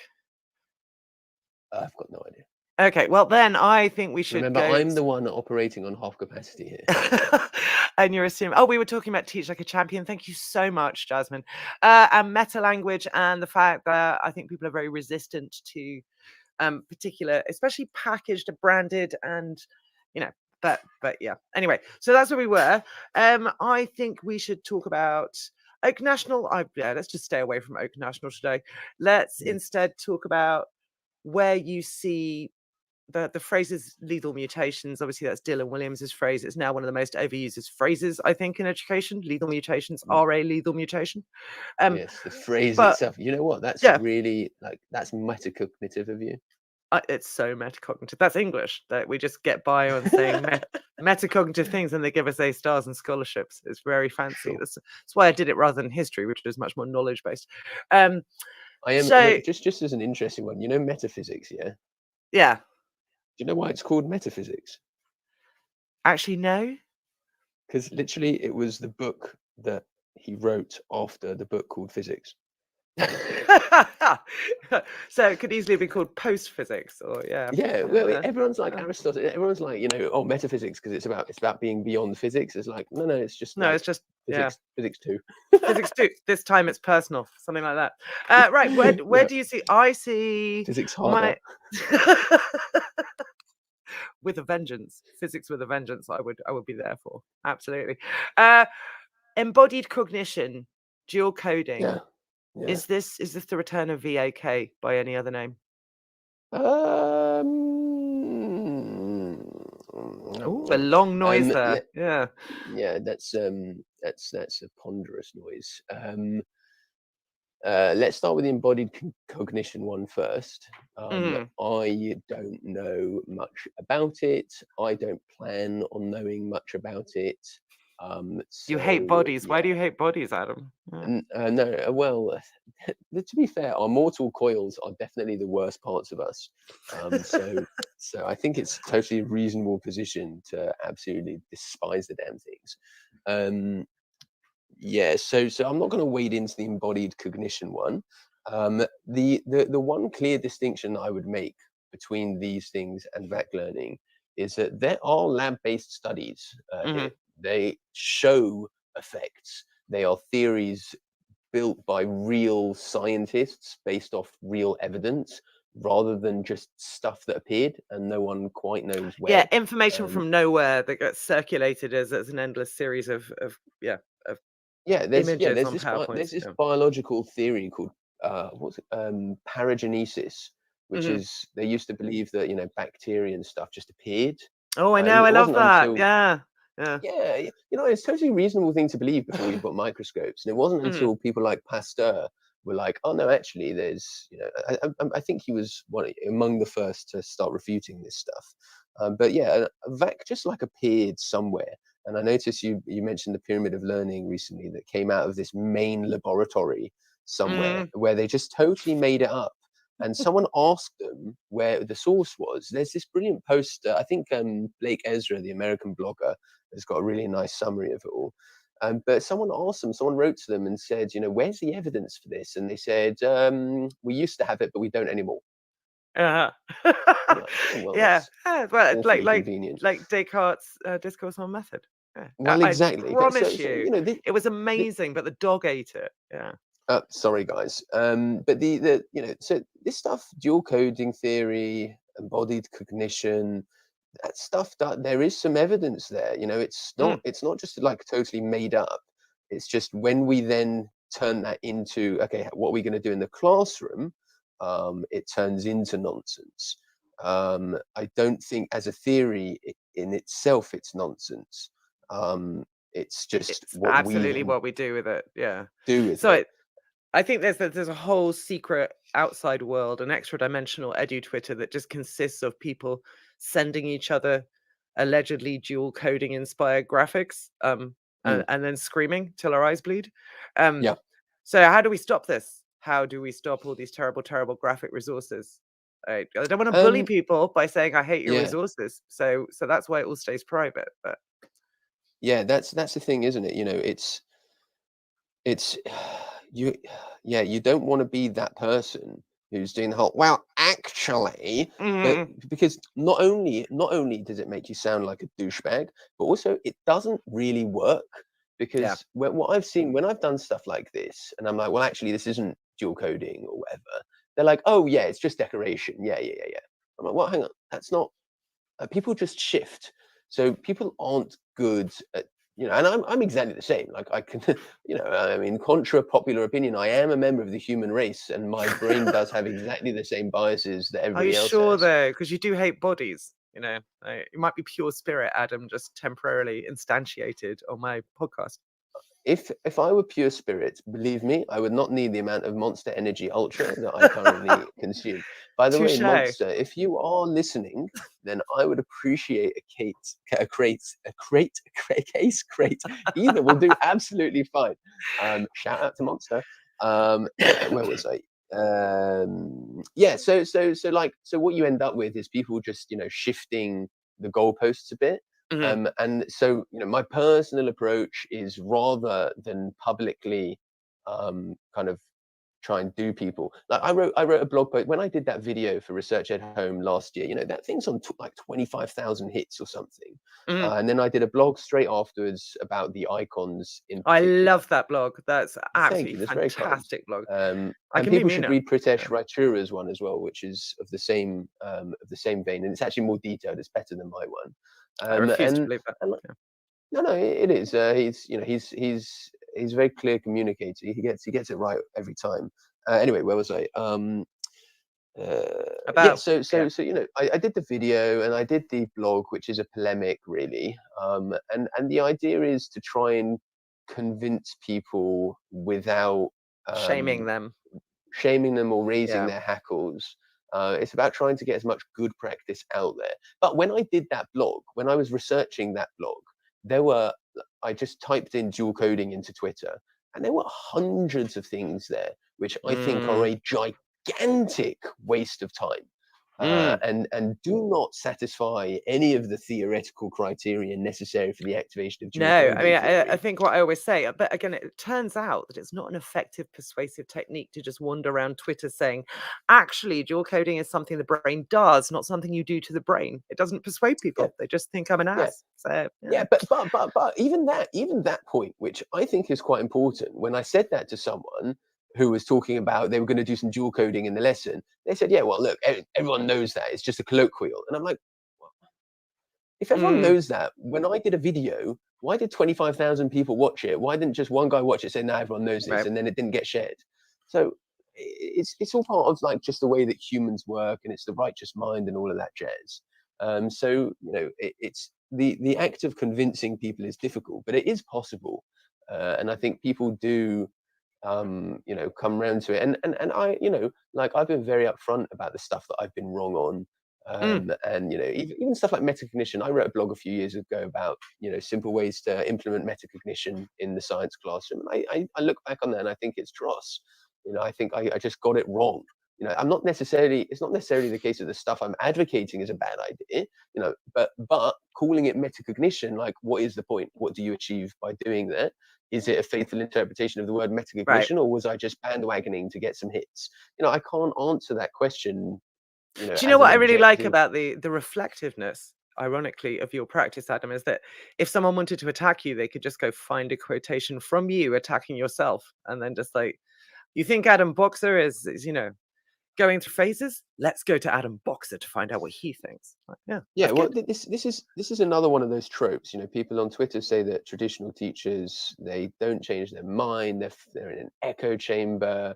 They're just zealots and ideological. And I'm like, almost every traditional teacher I know converted, which to start with should prove that we are quite capable of change. Can I counterpoint you on that one? Because I think now I don't actually believe this to be the case, but it is very possible, and it's something I've said snarkily before and then rightfully been offended people a bit, is that actually the people who are the most hardcore evangelists for direct instruction were in their time the most hardcore evangelists for building learning power, and that you Adam Boxer were a true believer, whereas there's lots of people who weren't. You were.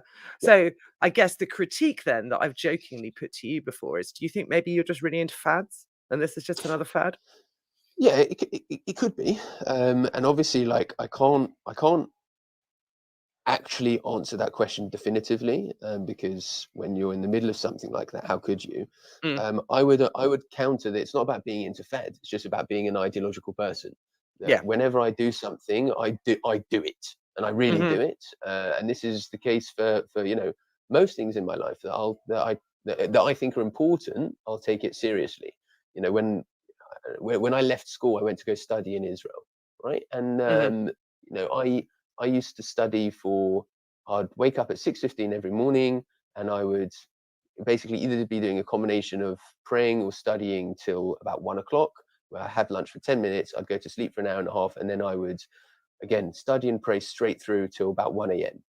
I take life seriously, and the things that I take seriously, I do seriously.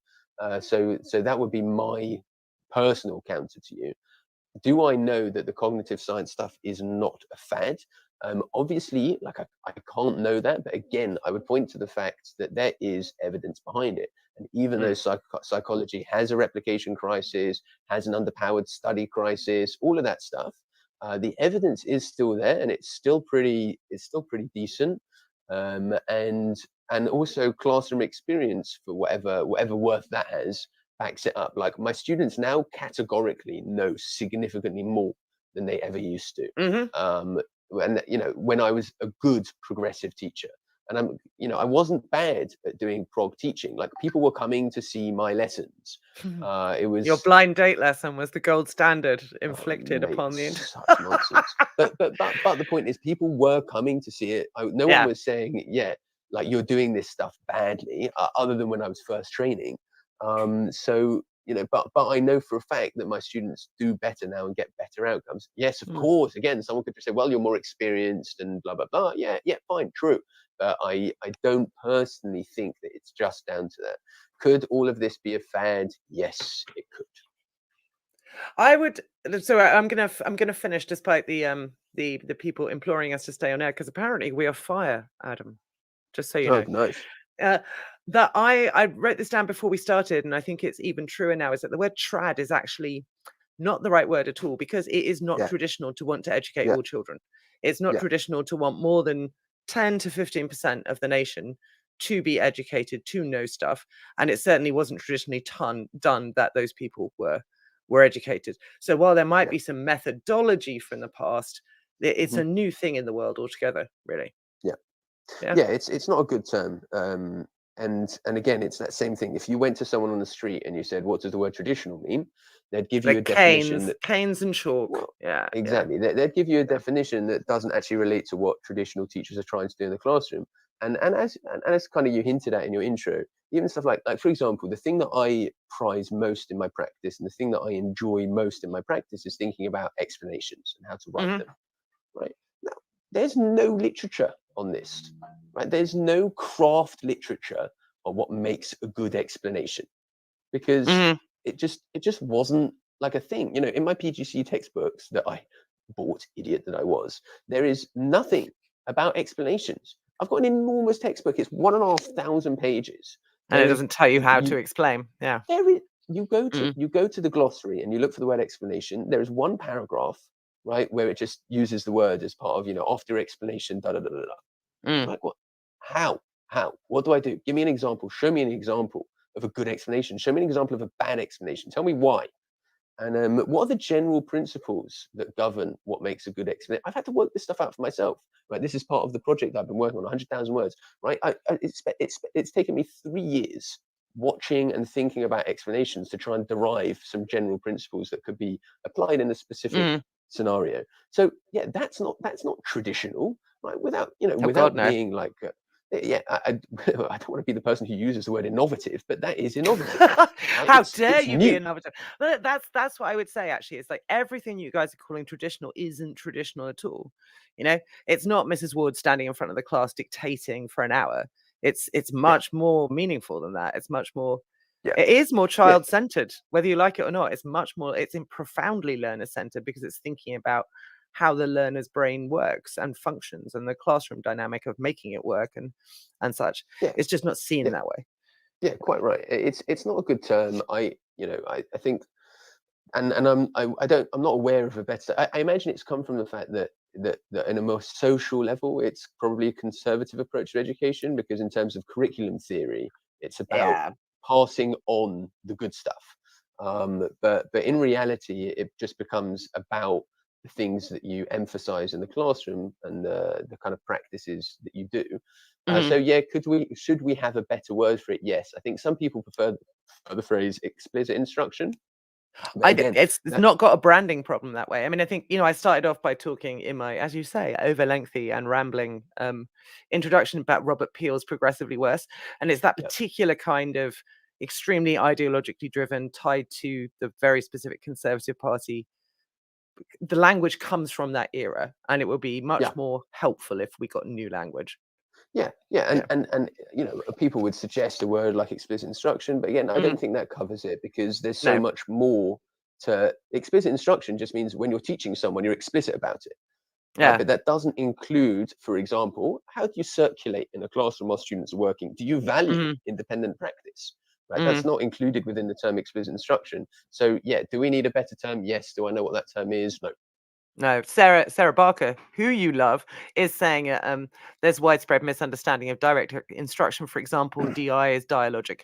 I absolutely use Socratic questioning. I mostly teach sixth form, and so all my teaching is simultaneously incredibly authoritarian. I'm at the center of it. I'm presumed to be the expert. I'm instructing and leading, but it's also always dialogic conversation, Socratic questioning. Right, I'm going to end us there. It's been fabulous talking to you.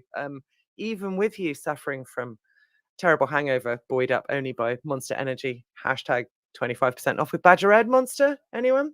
So any final words for our listeners? So did you say something? Shut up. We're just gonna keep tagging you in until you give in and join us. I'm afraid it's not gonna happen.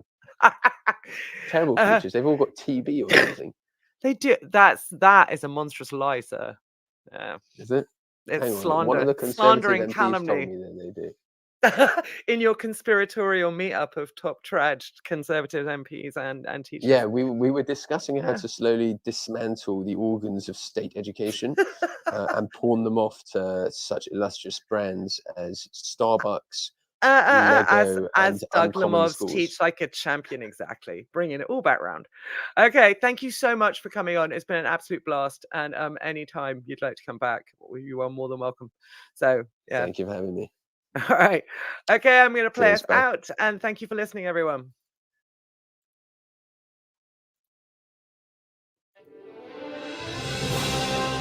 You've been listening to Teachers Talk Radio. Tune in live and listen back at ttradio.org. We look forward to hearing from you next time on Teachers Talk Radio.